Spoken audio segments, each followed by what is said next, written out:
Wicket condition ক্রিকেটে সব সময় বড় একটা বিষয়। এই উইকেট কন্ডিশনের উপর ডিপেন্ড করে কোন দলটা এগিয়ে, কোন দল জিততে পারে, কোন দল পিছিয়ে থাকছে। আমার মনে হয় টি-টোয়েন্টি ক্রিকেটে এই উইকেট কন্ডিশন আরো বেশি প্রভাব ফেলে। বাংলাদেশ দল এশিয়া কাপ খেলবে। এশিয়া কাপের ৩ প্রতিপক্ষ নিশ্চিত হওয়া গেছে। হংকং, শ্রীলঙ্কা, সাথে হচ্ছে আফগানিস্তান। কঠিন একটা চ্যালেঞ্জ। বাংলাদেশ দল সুপার ফোরে যেতে পারবে কিনা সেই প্রশ্ন সেখান থেকে উঠেছে। আরেকটা বিষয় হচ্ছে যে বাংলাদেশ কোন ভেন্যুতে খেলবে। কিছুক্ষণ আগে নিশ্চিত হওয়া গেছে যে বাংলাদেশ আবু ধাবিতে সবগুলো ম্যাচ খেলবে। বি গ্রুপের সবাই সেখানেই খেলবে। হয়তোবা বাংলাদেশ দল স্টে করবে বা হোটেলে থাকবে দুবাইয়ে, সেখান থেকে ট্রাভেল করে গিয়ে আবু ধাবিতে ম্যাচ খেলবে, অথবা আবু ধাবিতেও থাকতে পারে, কারণ ৩ দলের ম্যাচই তো, মানে ৪ দলের ম্যাচই তো আবু ধাবিতে। সেখানে উইকেট কেমন হবে, কন্ডিশন কেমন হবে? বাংলাদেশ কিন্তু খুব বড় একটা আশা নিয়ে সেখানে কখনোই যায়নি। খুব ভালো স্মৃতি ওখানে নেই। শারজাহ এবং দুবাইয়ে খেললে রান হয়, সেখানে বাংলাদেশের সমর্থন বেশি আছে, সেখানে আগে অনেক ম্যাচ খেলেছে।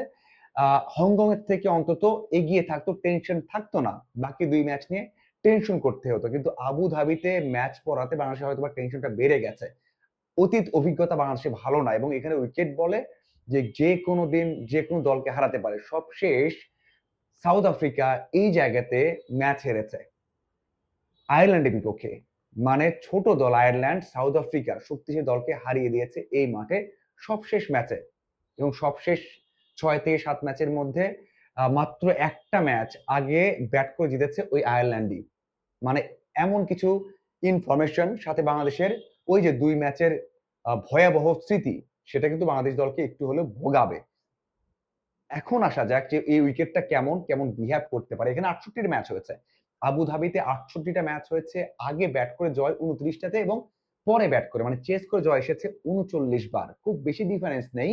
তারপরেও এখানে রান বেশি হয় না। এখানে ফার্স্ট মানে যারা ব্যাট করবে এভারেজ রান হচ্ছে ১৪৪, এবং সর্বোচ্চ ১৭৪ রান চেস করে জয়ের রেকর্ড আছে এখানে। সেটাও সবশেষ সিরিজে আয়ারল্যান্ড এবং সাউথ আফ্রিকা যে সিরিজটা হয়েছে ওই সিরিজে। এছাড়া কিন্তু ১৬০ ১৬৫ রান চেস করা এখানে খুবই খুবই খুবই কঠিন।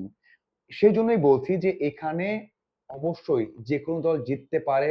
শুরুর মোমেন্টাম পেলে বাংলাদেশ দল কিন্তু হংকং এর সাথেও সমস্যায় পড়তে পারে। অন্যদিকে আরো একটা বিষয় আছে, সেটা হচ্ছে যে বাংলাদেশ এখানে ২টা ম্যাচ খেলেছে, এবং ২ ম্যাচই খেলেছে ২০২১ সালের বিশ্বকাপে।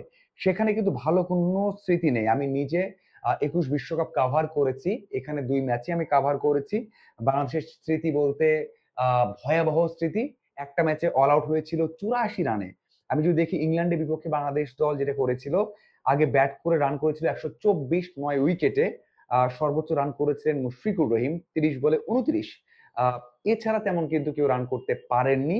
১২৪ রান করেছিল বাংলাদেশ। সেখানে আহ, ইংল্যান্ড ১৪ ওভারে জিতে যায় ২ উইকেট হারিয়ে। সাউথ আফ্রিকার বিপক্ষে তো আরো ভয়াবহ স্মৃতি, কারণ তাদের বিপক্ষে বাংলাদেশ মাত্র ৮৪ রানে অল আউট হয়েছিল, এবং সেই ম্যাচ বাংলাদেশ দল হেরেছিল ৬ উইকেটে। ৪টা উইকেট নেওয়া গিয়েছিল। তার মানে এই যে আবু ধাবির কথা বলছি, আমি শুরুতেই বলেছি যে দুবাই এবং শারজাহ হলে বাংলাদেশের জন্য একটু ভালো হতো, কারণ সেখানে বেশ কিছু ওয়ানডে ম্যাচ হোক, টি-টোয়েন্টি ম্যাচ হোক বাংলাদেশ খেলেছে। কিন্তু আবু ধাবিতে ম্যাচ খেলার স্মৃতি কম, এবং যে ২টা ম্যাচ খেলেছে সেটাই বড় ব্যবধানে হেরেছে। এজন্যই বললাম যে এই জায়গাতে বাংলাদেশের চ্যালেঞ্জটা বড় হতে পারে। এবং যেই ফিকচারটা হলো, যে ভেন্যুটা হলো, সেখানে বাংলাদেশ দল প্রথম ৩টে ম্যাচই খেলছে আবু ধাবিতে। বাকি ম্যাচ মানে সুপার ফোরে উঠলে বাংলাদেশ দল দুবাইয়ে খেলবে। সেটা তো সুপার ফোরের ম্যাচগুলো দেখার অপেক্ষা। বাংলাদেশ দল ঠিকঠাক ঠিকঠাক প্রথম রাউন্ড মানে গ্রুপ পর্ব পার হয়ে সুপার ফোরে উঠতে পারে কিনা, এবং আপনার কি মনে হয় আবু ধাবিতে চ্যালেঞ্জটা বেশি হলো কিনা, অবশ্যই কমেন্ট করে জানাবেন। ধন্যবাদ সবাইকে সাথে থাকার জন্য।